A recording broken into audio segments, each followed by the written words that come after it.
इतुके देई गातो आम्हा, इतुके देई गातो आम्हा, मग सुखी घाली जन्मा, तुझा विसर नसावा, संग साधूचा असावा, नको विषय काही म्हणी, प्रेम असो तुझे गुणी, तुझा विसर नसावा, संग साधूचा जन्मो जन्मी तुझा दास, करी म्हणे शिवदास, तुझा विसर नसावा, संग साधूचा असावा, वंदेहं भावातीतं सोऽहं ब्रह्मनित्यं पूर्णं निराकारं स्वतःसुखम् आनन्दमानन्दम् करं प्रसन्नं योगेन्द्रमाद्यं भवरोगवैद्यं सद्गुरु तन्नमामि गुरुर्ब्रह्मा गुरुर्विष्णु गुरुर्देवो महेश्वरः गुरु साक्षात् परब्रह्म तस्मै श्री गुरुभो नमो नमः। स्मरण होय सकल विद्यांचे अधिकरण हे जीवन दो चरण श्री सद्गुरूंचे ते नमस्कार आता इतुके देई गातो आम्हा, इतुके देई गातो आम्हा, मग सुखे घाली जन्मा, तुझा विसर नसावा, संग साधूचा असावा शिवा.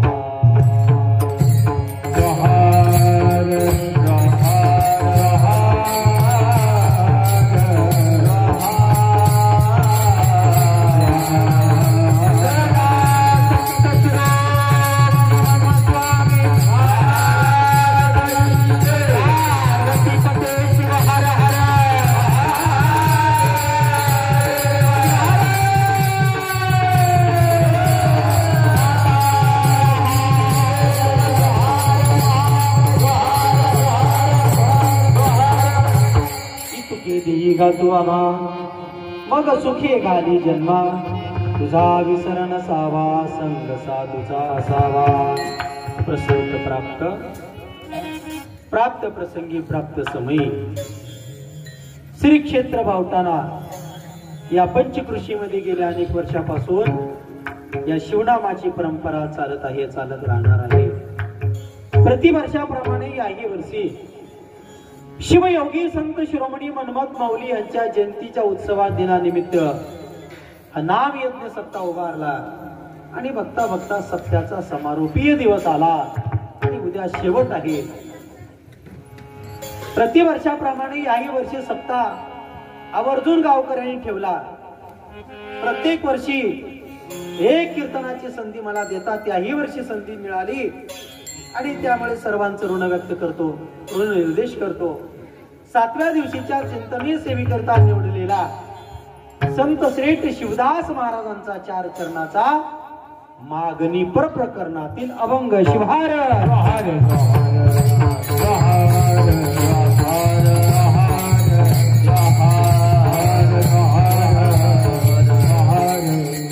अभंगावर बोलण्याच्या अगोदर अभंगाची पूर्व पीठिका 1 मिनिटामध्ये तुम्हाला सांगणार आहे. इतुके देई गा तू आम्हा, मग सुखे घाली जन्मा.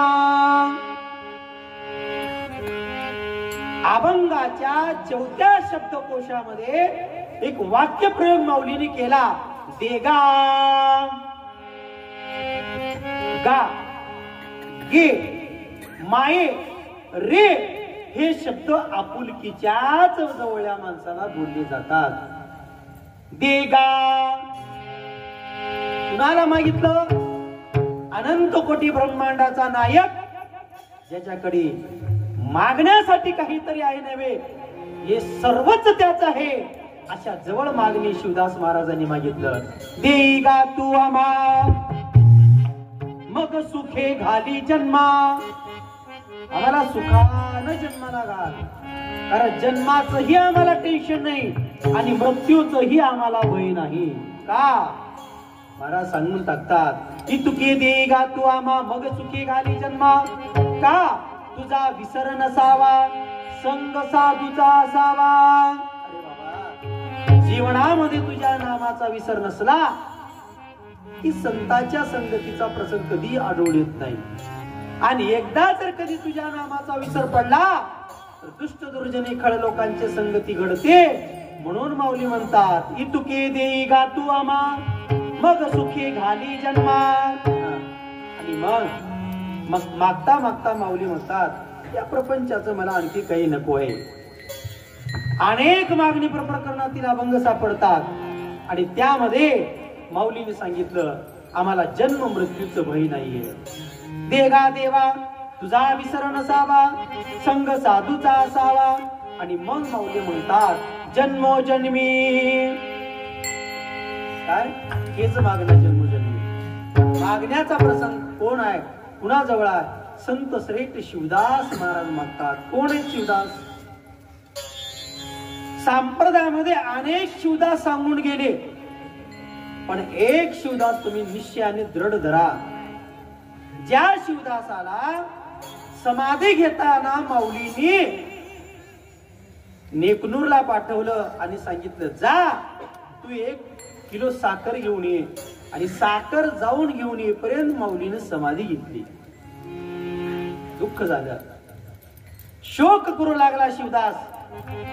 मला सांगून माझी माऊली गेली नाहीत, जोपर्यंत माऊली मला परत दर्शन देणार नाहीत आणि मार्गदर्शन करून जाणार नाहीत, तोपर्यंत मी अन्न पाण्याचा त्याग करी.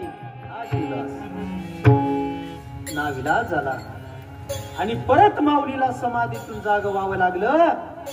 ज्याप्रमाणे अदान वृक्षाची मूळ ज्ञानेश्वर माऊलीच्या कंठाला लागली आणि नाथांना कळाल्याबरोबर नाथराय कुठं आले, माऊलीच्या समाधीजवळ आले आणि माऊलींना काहीतरी द्यायचं होतं म्हणून माऊलींनी नाथांना हरिपाठ दिला.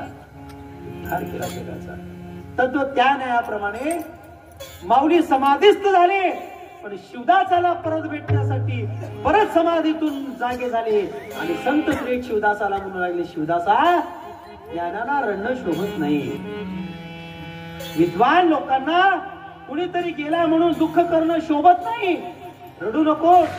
त्यावेळेला माऊलीने शिवदासाच्या डोक्यावर हात ठेवला आणि सांगितलं, या जगाला तू 28 अभंगाचा शिवपाठ दे. बोध झाला, गुरुप्राप्ती झाली, संत कृपा झाली आणि त्यावेळेला पुन्हा एकदा मनमत माऊली संजीवन समाधीमध्ये निघून गेले. हे इतिहासातलं सर्वात मोठा आश्चर्य आहे. शिवार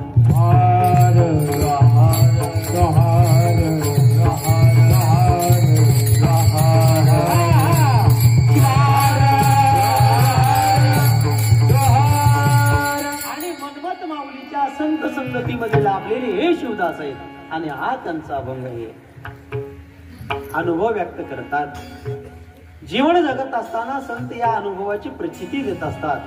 म्हणून अभंगाची पूर्व पीठिका तुम्हाला सांगितलेली आहे. पर्याय असा आहे, प्रतिवर्षाप्रमाणे श्री पौटेनेश्वराच्या सानिध्यामध्ये हा कार्यक्रम होत आहे. जवळजवळ अनेक वर्षापासून कार्यक्रमाची रूपरेषा सुंदर आखलेली आहे. या जगाच्या, या महाराष्ट्राच्या पलटावरती, या महाराष्ट्राच्या नकाशावरती भावठाण्याचं नाव होतं पण संप्रदायाच्या नकाशावरती सत्ता करण्यापासून आलं बरं का. अनेक कीर्तनकार इथं आले, अनेक विद्वान गायक वादक मंडळी या ठिकाणी आले.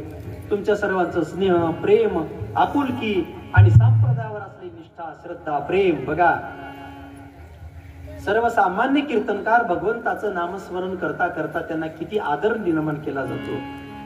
अरे सर्वसामान्य शेतकरी, कष्टकरी हे कीर्तनकार असतात पण त्यांना सन्मान देण्यासाठी तुम्ही फटाके, वाजंत्री वाजत इथे आणतात. बरोबर आहे. काय संप्रदायाची ताकद आहे आणि ही ताकद जगाला विश्वशांतीच्या मार्गाकडे घेऊन जाणारी आहे. कोणता अनुभव ना कोणता तोफा ना कोणत्या बुलेट ट्रेन आम्हाला सुख शांतीकडे घेऊन जाणार नाहीत. केवळ अध्यात्माची शक्ती जगाला शांती देऊ शकते. शिवार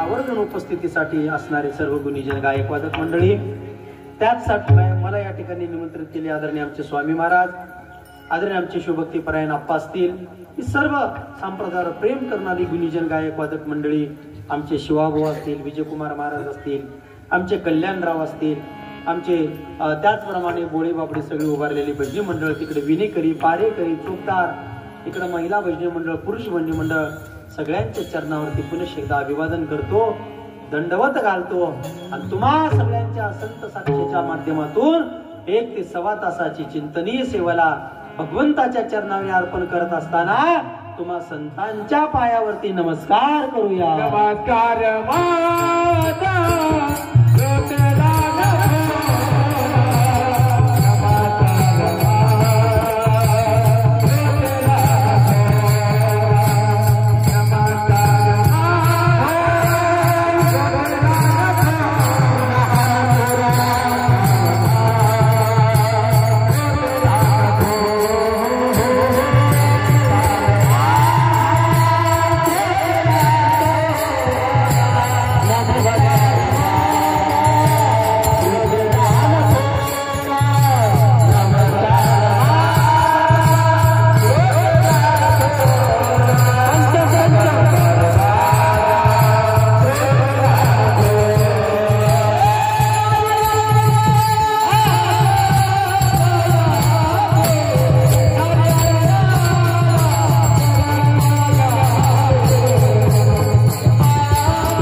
येते अधिकार आणि अधिकार सर्वांना पुनश्च अभिवादन करून उत्कृष्ट माईक सिस्टम आणि या कार्यक्रमाचं थेट प्रसारण युट्यूबच्या माध्यमातून सोशल मीडियाच्या माध्यमातून ज्यांनी प्रसार आणि प्रचाराचं माध्यम या ठिकाणी आखलेलं आहे आमचे आदरणीय आमचे परममित्र आदरणीय भावटानेश्वर युट्यूब चॅनल बरोबर आहे. ओम श्री माऊली भावटाणा. ओम श्री माऊली भावटानेश्वर माऊली. ओम श्री माऊली. ओम श्री माऊली भावटाणा. थोडं नाव बदलता का म्हणाला लिहा अवघड झाली सर्च करायचं पूर्ण आलं पाहिजे ना. आम्हाला आलं की लक्षात. म्हणून हजारो लाखो लोक त्यांच्या युट्यूबवर हा कार्यक्रम बघत आहेत. भावटाणा गाव आहे छोट अंबाजोगाईच्या बाजूला पायथ्याशी थोडस वसलेलं गाव आहे पण याचा प्रचार आणि प्रसार एवढा झपाट्याने झालेला आहे आणि त्याचं कारण जर काय असेल तर आमचे युट्यूब आहे त्यांच्यासाठी मोठ्याने टाळ्या वाजवा सर्वांनी. दुसऱ्यासाठी टाळ्या वाजवायचं म्हटलं की देखवतच नाही तुम्हाला. नाहीतर दुसऱ्याचं बी कौतुक करायला शिका. शेजाऱ्याचं लेकरू मिरिट मध्ये आलं शेजाऱ्याने आपल्यापेक्षा बॅगला चांगला उतारा सोयाबीन कापसाला काढला तर त्याच्याबद्दल आम्हाला कौतुक वाटावं त्याच्याबद्दल हेवा वाटू नये बरं का. आलं का लक्षात. म्हणून हा परिहार संपलेला आहे पूर्व पिटिका संपलेली आहे. दीड तासाचा आपल्याला कीर्तनाची सेवा बघायची आहे कारण आज सप्त्यातला शेवटचा दिवस आहे समारोपाचा दिवस आहे आणि जवळजवळ आज थोडं आपल्याला दररोजच्या पेक्षा वेगळं चिंतन मांडायचं आहे.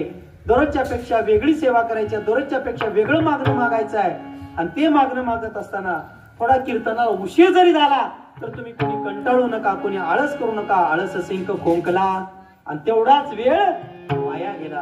म्हणून आज मला सत्याच्या कार्यकर्त्यांनी सांगितलेलं आहे की महाराज कमीत कमी तुमचं कीर्तन 3:30 वाजेपर्यंत चालू द्या.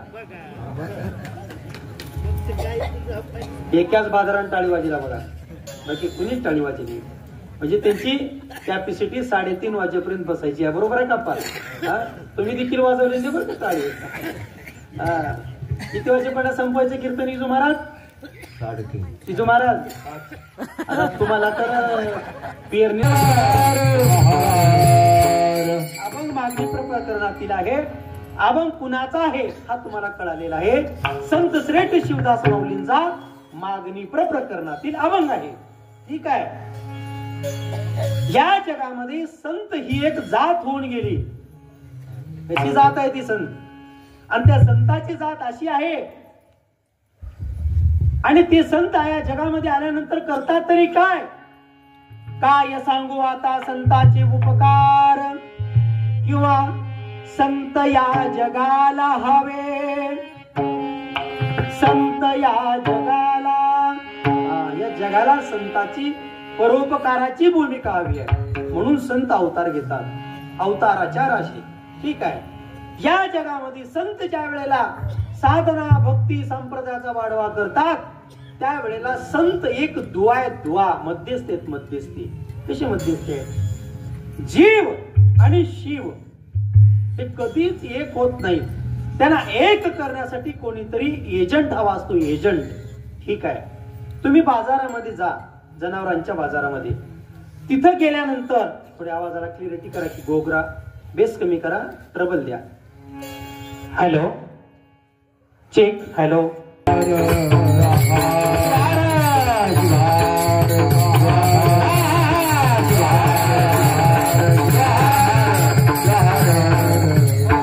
मी काय सांगत होतो कल्याण महाराज. बाजार कुठला किनगावचा. काय संतानोपेक्षा काहीच नाही महाराज. फक्त तुम्ही एक व्हावं आणि काही ऐसे करावे सुखाचे मळे पिकवावे आमूलाग्र नासून जावे विघ्न बाधा. ही संताला अपेक्षा आहे दुसरी काहीच अपेक्षा नाही. म्हणून जीव आणि शिव ऐक्य होण्यासाठी या विश्वामध्ये भगवंताची आराधना करावी लागते भक्ती करावी लागते साधना करावी लागते. या कलियुगामध्ये त्या साधनेच्या पद्धती भिन्न भिन्न आहेत. भिन्न भिन्न म्हणण्यापेक्षा काही लोकांनी सांगून टाकलं यज्ञाच्या वाटा टाकिल्या म्हणून. काही लोकांनी सांगितलं योग याग तप प्राणायामधिक आणि बसवेश्वरासारख्या थोर समाज सुधारकांनी तर आम्हाला कर्मकांडातूनच बाजूला काढून टाकलं. अंधश्रद्धेचा समूल नायनाट ज्ञानोबा तुकोबासारख्या संतांनी केला. आणि म्हणून त्याला तोड देण्यासाठी संप्रदायाची उभारणी केली, अभंगाची उभारणी केली. आणि त्यांनी सांगितलं की बाबांनो, या जगामध्ये साधना भक्ती करत असताना सर्वप्रथम तुम्ही एक गोष्ट लक्षात घ्या. अगोदर तुम्हाला भगवंताचं अस्तित्व मान्य करावं लागणार आहे. मान्य नाही काही लोकांना. बरेच नालायक म्हणतात या जगामध्ये देवच नाही. काल परवा पेपरला आलं होतं, ते टिफन डार्विन म्हणून अमेरिकेचा खूप मोठा शास्त्रज्ञ परवा वारला. आणि शेवटच्या पुस्तकामध्ये त्यांनी सांगितलं या जगामध्ये देवच नाही. मग सृष्टीची उत्पत्ती कोण केली असा प्रश्न विचारल्यानंतर त्यांनी सांगितलं या सृष्टीची उत्पत्ती परग्रहाच्या लोकांनी केली, एलियनने केली. आता एलियन म्हणजे कोण आहे? विज्ञानामध्ये एलियनलाच परग्रहावरील माणसं म्हणतात आणि अध्यात्मामध्ये परसृष्टीची देवत्व म्हणतात, देव म्हणतात. आलं लक्षात? म्हणून अगोदर आपल्याला देवत्व मान्य करावं लागेल. बऱ्याच लोकांना ते मान्य नाही. बघा, कधीतरी विचार करत जा, कोण श्वास घेतोय, कोण श्वास सोडत आहे. एखाद्या वेळेला आम्ही जागे असल्यानंतर आमच्या श्वासावर नियंत्रण आहे, पण आम्ही झोपल्यानंतर आम्हाला श्वास घेण्यासाठी कोण प्रवृत्त करत असेल? एका अडंगावर कळ लागली तर अडंग बदलण्यासाठी आम्हाला कोण बुद्धीला चेतना देत असेल? त्याचा कधी विचार केला का माय बापानं तुम्ही? कधी केलो नाही. अरे 100 ते 125च्या भरधाव स्पीडनं गाडी वाहत असते आणि अचानक जर टोल आला, अचानक जर स्पीड ब्रेकर आलं, अचानक जर एखादी वाहन अडवालं, तर ज्याप्रमाणे त्या गाडीला कंट्रोल करण्याची सिस्टम विज्ञानाने दिलेली आहे, तर त्या न्यायाप्रमाणे एखाद्या केसाला जरी आम्हाला धक्का लागला, पेशी जरी आमच्या केसावर येऊन बसली, तर बुद्धीला चेतना देणारा कोण आहे? विचार करत आहात ना तुम्ही? कधी विचार केला का? नाही, असा विचार करत नाही तुम्ही. देवाचं अस्तित्व या जगामध्ये आहे, देव आहे हे तुम्हाला मान्यच करावं लागणार आहे. आणि ज्याला देव मान्य नाही अशा लोकांसाठी एक युक्ती सांगतो मी. तुझं महाराज एक काम करा, त्याच्यावर कुणाची तरी सत्ता आहे आणि ती सत्ता म्हणजे कृतम शक्ती ज्याच्या हातामध्ये आहे. लिंग बोल्या वेदू बोले, लिंग चालेल्या सूर्य चाले, लिंग हलविल्या वायू हले, सत्ता मात्र लिंगाची. स्वामीजी लिंगाचं महत्व सांगितलेलं. लिंगाचं काय सांगू तुम्हाला? खंडोबाच्या गळ्यामध्ये लिंग आहे. 3.5 पिठापैकी असणारी आमच्या तुळजाभवानीच्या गळ्यामध्ये जाऊन बघा, लिंग आहे. तिच्या पुढे जाऊन सांगू का तुम्हाला? अरे विठ्ठलाच्या गळ्यामध्ये परवा आमच्या मोरगे साहेबांनी सोन्याचा लिंग घातला. बघितलाय का? बघितलाय? शारदा कन्स्ट्रक्शनचे मालक मोरगे साहेब. तिच्या पुढे जाऊन सांगू का तुम्हाला? परवा कुंभमेळ्यामध्ये स्नान करण्यासाठी रामदेव बाबाने लिंग घालून स्नान केलं. बघितलंय का तुम्ही? बघितलंय का तुम्ही? ते बघत जावा न कर. कारण या जगामध्ये शिवत्वाशिवाय या जीवत्वाला, या सृष्टीला कवडी मोल किंमत आहे, 0.0 किंमत आहे. म्हणून त्याचं अस्तित्व अगोदर मान्य करा. 70% पाण्यामध्ये 30% पृथ्वी जर शाबूत राहत असेल, कसला तिला धोका होत नसेल, तर याचं कारण आहे समुद्रानं कधी आपली काय सोडली नाही? मर्यादा सोडली नाही. एखाद्या वेळेला नद्या मर्यादा सोडतात, एखाद्या वेळेला मोठमोठे डॅम फुटतात, एखाद्या वेळेला मोठमोठे तळे वाळू फुटतात आणि गावाच्या गाव वाहून जातात. पण आजपर्यंत इतिहासामध्ये तुम्ही ऐकलंय का समुद्राने आपली मर्यादा सोडली आणि अनेक राज्य उद्ध्वस्त केले? नाही सोडू शकत. त्याच्यावरती कुणाचं तरी अंकुश आहे, कुणाचं तरी कंट्रोलिंग आहे. आणि ते कंट्रोलिंग कुणाचं असेल तर त्या सत्तेचं आहे. ती सत्ता मान्य करा माय बाप.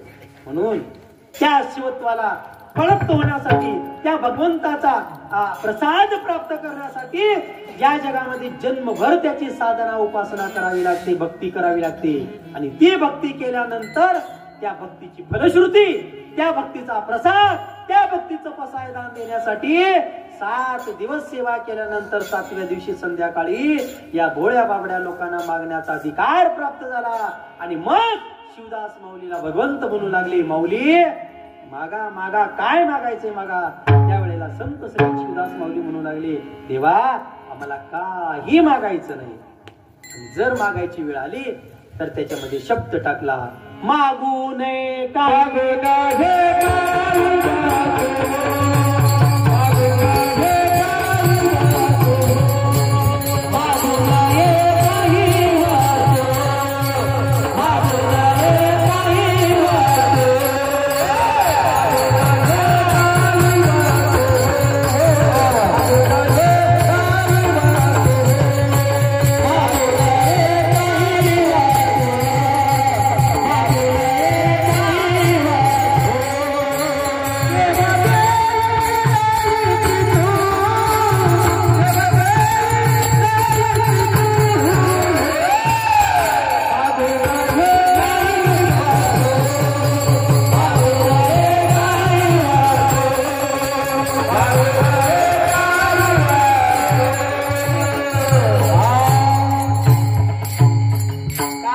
मागायचं नाही, मागू नये काही वस्तू.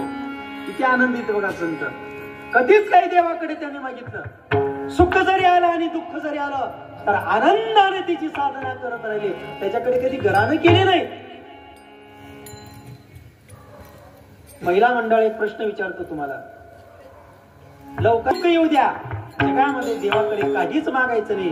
महाराज तुम्ही कंबर बांधून सांगणारा मागायचं नाही, मागायचं नाही, मागायचं नाही, आणि कीर्तन झाल्यानंतर खुर्चीवर रुसून का बरं बसता? प्रश्न आहे साहजिक स्वामी महाराज, सगळ्यांना पडणारा प्रश्न आहे. विद्यार्थ्याला शाळेमध्ये गुरुजी शिकवतात, या अर्थी शिक्षक विद्यार्थ्यांना ज्ञान देतात. बरोबर आहे? बरोबर आहे. मग मला सांगा, त्या शिक्षकाला मोबदला म्हणून विद्यार्थी बिदागी देतात, मानधन देतात का शासन देतं? विद्यार्थी देत नाहीत, शासन देतं. का? कारण त्या आपला अमूलाग्र वेळ, अमूल्य वेळ जीवनातला पुढल्या पिढीला घडवण्यासाठी देत आहेत. म्हणून शासन त्यांना 50,000, 20,000, 1,00,000, 1,25,00,000 रुपये पगार देतं. पगार का? ज्ञान दान देण्यासाठी. तद्वत त्या न्यायाप्रमाणे कीर्तनकार ही समाजाचं प्रबोधन करतात, म्हणून समाजाचे कार्यकर्ते त्यांना मानधन देतात. शिवार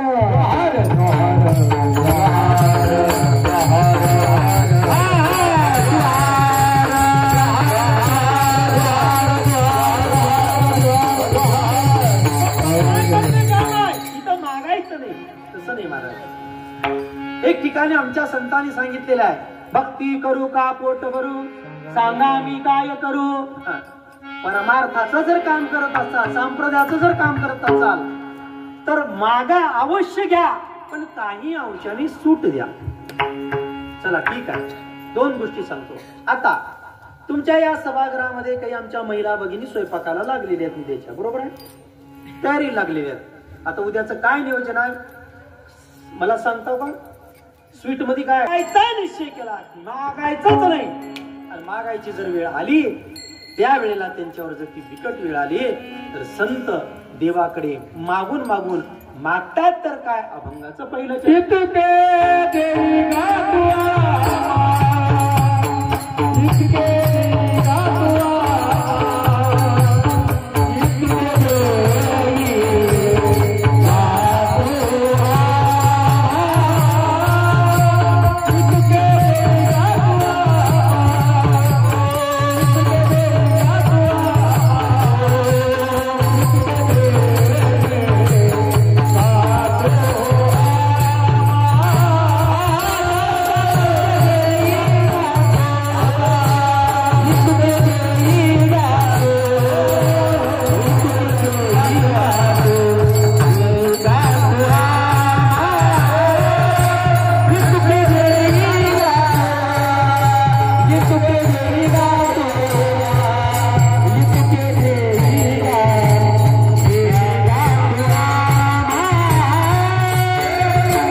इतुके देई गा तू आम्हा मग सुखे घाली जन्मा. मागितलं नाही काही, न मागता या विश्वामध्ये आपल्याला भगवंतानी खूप काही देऊन गेलेलं आहे. त्याची किंमत आम्हाला कळाली नाही. किती पवित्र नरदेह दिला, फुगट दिला, फुगट, किंमत कळाली नाही. ज्या वेळेला त्या नरदेहाचे पार्ट गळू लागले आणि ते पार्ट विज्ञानाच्या दृष्टिकोनातून आम्ही बसवायला सुरू केले, त्यावेळेला त्याची आम्हाला किंमत कळू लागली. ते फुगट आहे. अप्राप्ताना मनुष्य देह क्षणभंगुरस्य अलभ्य लाभ नरदेहाईसा लाभला तो कैसा गमविता. कळाला का तुम्हाला? अहो संतांना तो कळालाही आणि मिळालाही. आम्हाला मिळाला पण कळाला नाही, देवांना मिळाला नाही पण कळाला. म्हणून याचा योग्य वापर करा, त्याला योग्य कारणी लावा. कारण हा नाही मिळणार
आमदा के पैसे वाढील काय ना? नाही नाही गेल्यावरतीच आहे का? तेवढ्यावरतीच का? नाही तेवढ्यावर असलं एवढं गायन करणार ते. किती आनंद आहे बघा. पिको कमी करा. हा आनंद आपल्याला संसारामध्ये कतही मिळत नाही महाराज. तिकडे सारखा कटकटा भनभन आहे, भांडणं येतं, चाड येतात. इथं आलं की त्या आनंदाची प्राप्ती आहे, त्या सुखाची प्राप्ती आहे. आणि ते सुख केवळ आणि केवळ इथे आहे, दुसरीकडे कुठेच नाही महाराज. पण माणसाला काय बोलावं, कसं बोलावं, कुणाशी बोलावं, भजन करणाऱ्या माणसाला देखील कळला गेलो. सर्वसामान्याचं जाऊ द्या.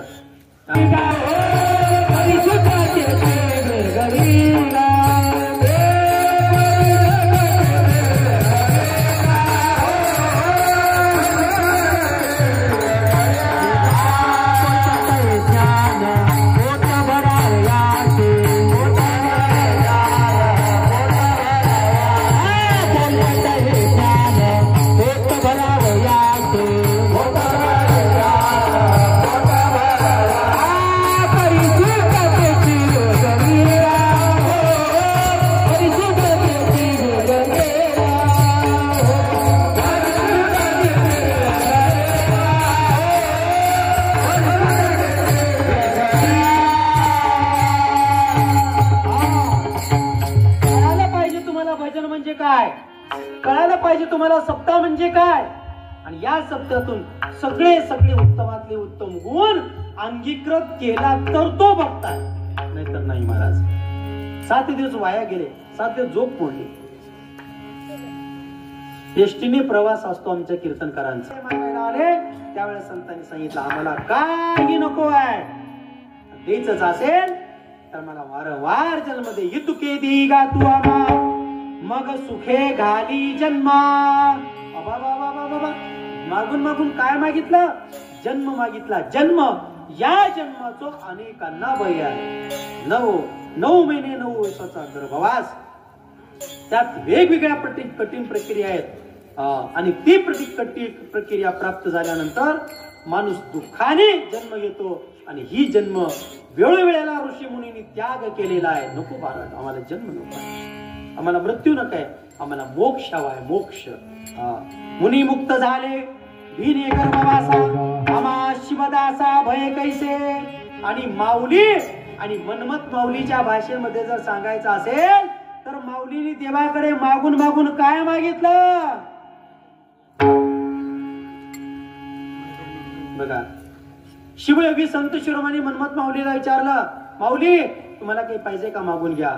अहो आम्हाला पाहिजे काय, आम्हाला वारंवार जन्माला यायचं, दुसरं काहीच मागायचं नाही. का नरदेह प्राप्त झाला की नामस्मरण घडतं आणि त्या नामस्मरणानं आम्हाला मोक्षाची प्राप्ती होते, म्हणून आम्हाला जन्म दे. अरे बापरे, देव थक्क झाले. इतुके देई गा तू आम्हा मग सुखे घाली जन्मा. आणि तो जन्म मिळाला की आम्हाला त्या जन्मामध्ये आल्यानंतर कोणती कोणती साधना करता येते. अभंगाच्या दुसऱ्या तुझा विसरणाचा